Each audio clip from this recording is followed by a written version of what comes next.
Петропавл полициясының тергеу бөлімшелерінде 50-ден астам тергеуші мен бөлімше басшылары қызмет етеді. Олардың 22-сі нәзік жандылар.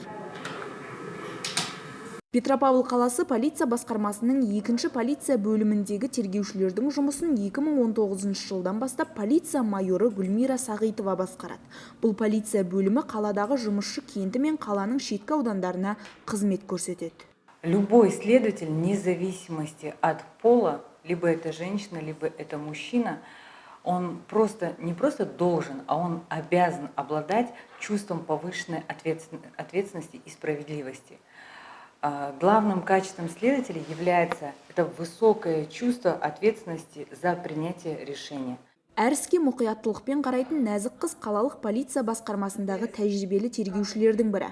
Манаш Қозбаев атындағы Солтүстік Қазақстан мемлекеттік университетінің түлегі 2008 жылдың наурыз айынан бастап ішкі істер органдарында жұмыс істей бастаған.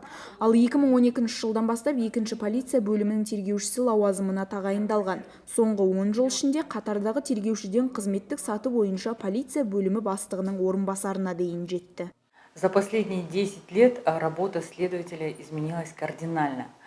Потому что если в 2015 году новшеством было для следователя это база АРМ и РДР, то в настоящее время сейчас следователи работают в трехзвенной модели, работают в электронном формате, в базе веб и РДР. Полностью все процессуальные документы, непосредственно следственные действия следователи делают в электронном формате. Ер әріптестері Гүлмира Сағитова туралы құрметпен айтады.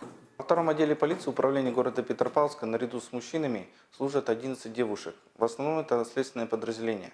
Возглавляет следственное подразделение заместитель начальника отдела майор полиции Сагитова Гульмира. В своих функциональных обязанностях относится добросовестно, организовывает расследование преступления, несмотря на трудности служебной деятельности, воспитывает 2 детей. О, привет! Гүлмираның 2 ұлы бар. Даниял 11 жаста, ал Тамерлан 4-те. Сағитовтар отбасындағы демалыстар белсенді өтеді. Бұл спорт, балалардың қысқы квадроциклде сырғанауы.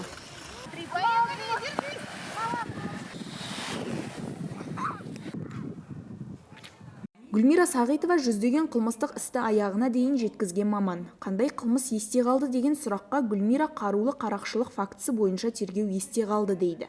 Тергеу 7 айға созылған. Нәтижесінде іс сотқа берілді. Тәжірибелі тәлімгерлер, аға әріптестер басшылық кәсіби шеберлікті дамытуға көмектесті. Енді тәжірибені жас офицерлерге Гүлмира өзі береді. Тергеу бөлімшесінің басшысы бола отырып, ол бірінші кезекте бастық әділ болуы керек деп санайды. Чтобы подчиненные успешно и качественно выполняли служебные задачи, я непосредственно как руководитель придерживаюсь некоторых принципов. Во-первых, я считаю, что я как руководитель, любой руководитель, вне зависимости я, либо другой руководитель, должен быть изначально справедливым. Справедливым по отношению ко всем своим подчиненным. Также необходимо, чтобы руководитель был уверенным, потому что уверенность руководителя внушает непосредственно уверенность и самого подчиненного. Также должен быть руководитель смелым. Гүлмира Сағитова халықаралық әйелдер күнін отбасымен жайлы үй жағдайында өткізді. Жұмыста оған анасы Риза Қозыбай қызының қолдауы көмектеседі.